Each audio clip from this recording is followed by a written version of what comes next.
What if the sky turned black for 6 years, and the only humans who survived were the ones who did something so strange, so counterintuitive, that if you tried it today, everyone around you would think you'd lost your mind? 74,000 years ago, something happened that nearly erased our entire species from existence. Not a war, not a disease, a mountain. And the people who lived through it didn't survive because they were strong. They survived because they broke almost every rule of normal human behavior. Stick around, because by the end of this video, you're going to understand why your own instincts, the ones you trust every single day, might be the exact opposite of what kept your ancestors alive. Before we get into it, hit subscribe to the Primal Logic, because this channel is all about uncovering the hidden reasons behind human survival. And trust me, this story is one of the wildest you'll ever hear. Okay, let's go back. Way back. Picture the island of Sumatra, Indonesia, on an ordinary day like any other. Birds calling, rivers moving. Somewhere, a group of early humans is doing what early humans do, gathering food, watching the horizon, living inside a rhythm that had worked for thousands of generations. Then, the ground starts to hum. Not shake, hum. Like the whole earth is clearing its throat. Within hours, the largest volcanic eruption in the last 2.5 million years rips open the crust of the planet. Scientists call it the Toba Supereruption, and calling it big doesn't even come close. This wasn't a mountain spitting lava. This was the planet turning itself inside out. Ash didn't just fall on Sumatra. It fell on India. It fell on the Arabian Peninsula. Some layers of Toba ash have been found in Africa, thousands of miles from ground zero. Now here's where it gets terrifying. Sunlight, the thing every living creature on Earth depends on, got blocked. Sulfur particles shot into the stratosphere and wrapped the planet in a haze that some researchers believe dropped global temperatures by several degrees for years afterward. Imagine summer that never quite warms up, crops that won't grow, rivers that used to teem with fish suddenly running thin. For early humans, this wasn't an inconvenience.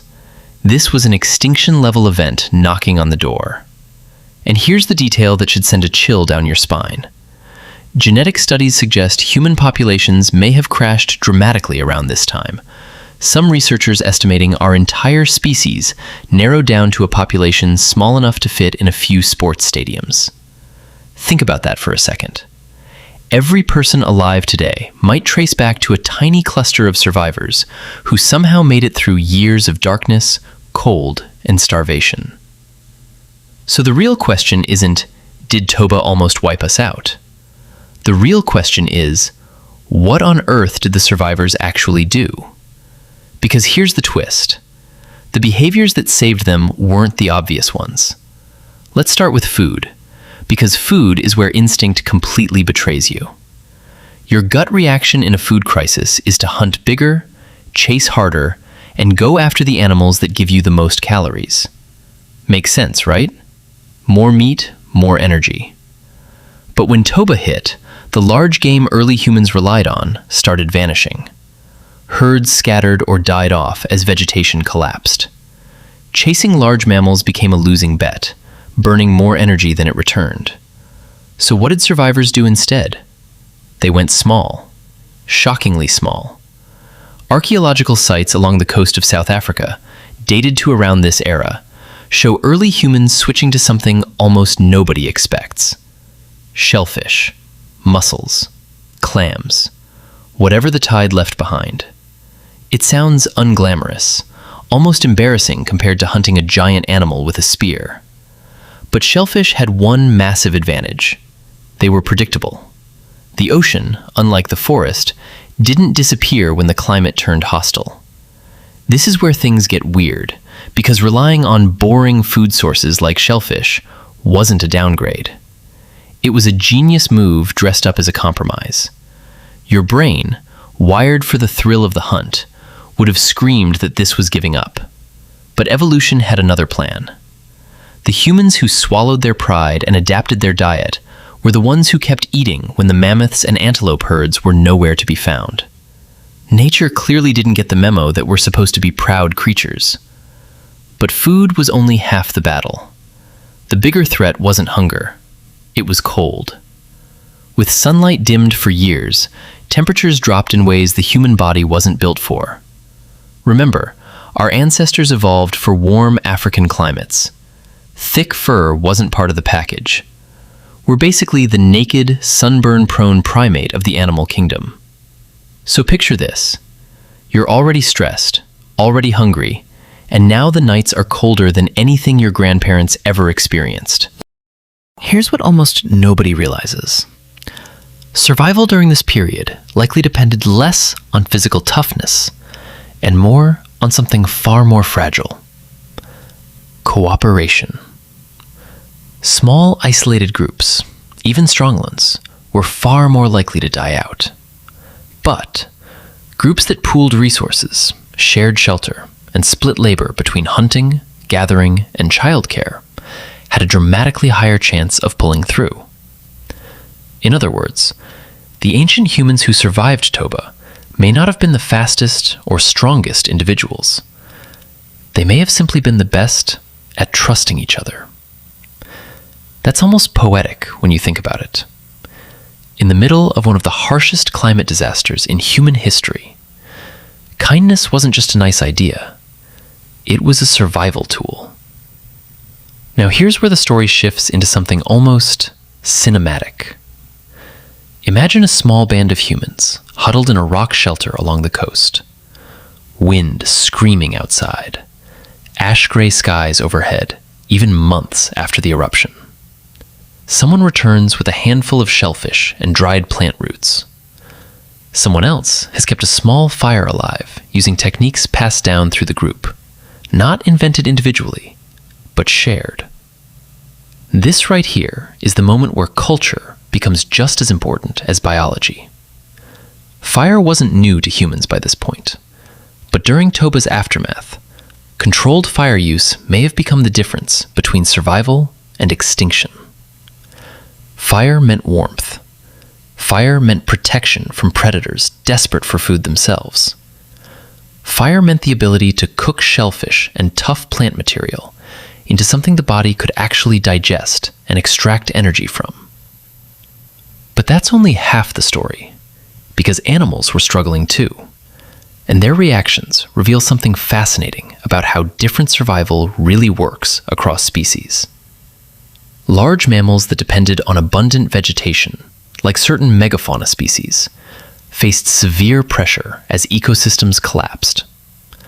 Some researchers believe volcanic winters like Toba's may have contributed to declines or extinctions in various large animal populations already under environmental stress. Meanwhile, smaller, more adaptable species, the ones that could switch food sources or tolerate a wider range of conditions, had better odds. Sound familiar? It's almost like evolution has a favorite trick, and that trick is flexibility, not power. This changes everything about how we think about survival stories. We love imagining our ancestors as fierce hunters conquering the wild through strength. But the Toba eruption tells a very different story. The heroes of this disaster weren't the strongest. They were the most willing to change. Now let's talk about something even stranger: psychological survival. Living through prolonged darkness, food scarcity, and unpredictable weather doesn't just challenge the body, it challenges the mind. Modern psychology shows us that prolonged uncertainty is one of the most stressful experiences a human brain can endure, often more taxing than a single, intense, but short-term crisis. Your brain craves patterns. It craves predictability. Toba offered none of that for years. So how did people cope? Anthropologists studying long-term hunter-gatherer resilience suggest that storytelling, ritual, and social bonding likely played major roles in helping ancient communities endure prolonged hardship. Sharing stories around a fire wasn't just entertainment. It may have been an early form of psychological survival technology, reinforcing group identity and cooperation, exactly when both were desperately needed. In other words, some of the very first stories ever told by humans may have been born not out of leisure, but out of crisis. That thought alone should give you chills. The instinct to gather, to talk, to share meaning through language during our darkest moment might be one of the oldest survival strategies we have, and we're still using it today, just in the form of YouTube videos like this one. So let's bring this all together, because the truth about Toba's survivors is far stranger and far more beautiful than we usually imagine. They didn't out-muscle the disaster. They out-adapted it. They lowered their pride and ate shellfish instead of chasing glory through big game hunts. They leaned on cooperation instead of individual toughness. They protected fire like a sacred technology because it quite literally was one. And they may have used something as simple as storytelling to hold their communities together when the world outside felt like it was ending. If Toba teaches us anything, it's that survival was never really about being the strongest creature in the ecosystem. It was about being the most willing to adapt when everything familiar disappeared. So here's the question worth sitting with long after this video ends. If a global disaster stripped away everything you rely on today, your comforts, your routines, your certainty about tomorrow, would you be someone who clings to the old way of doing things?